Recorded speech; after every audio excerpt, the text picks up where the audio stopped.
یہ بڑی دور تک جو ہے وہ اس کی آواز جا رہی ہے۔ وہ ہالینڈ کے خلاف جو میں نے بیان دیا ہے اس پر پورا یورپ ایسے کانپ رہا ہے، یہ کیا ہونے والا ہے؟ میں نے کہا تم حضور کے خاکوں کی بات کرو اور ہم اگر مگر کی بات کریں۔ وہی موقف ہے، آج بھی ہمارا وہی موقف ہے۔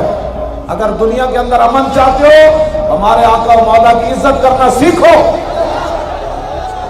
ہمیں گالیاں دو نا، سارے دنیا تم نے تباہ کر دی، پھر بھی ہم برداشت کر رہے ہیں، لیکن حضور کے خاکوں کے تم مقابلے کا اعلان کرو۔ یہ ایٹم بم تو معمولی چیز ہے، دونوں جہان بھی حضور کی ناموس پر غرق ہو جائیں، برباد ہو جائیں، ان کی کوئی حیثیت نہیں ہے۔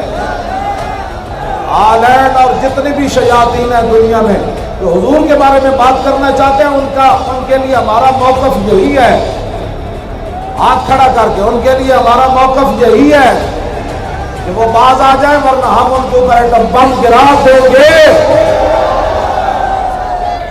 حضور کے بارے میں بات برداشت نہیں ہوگی۔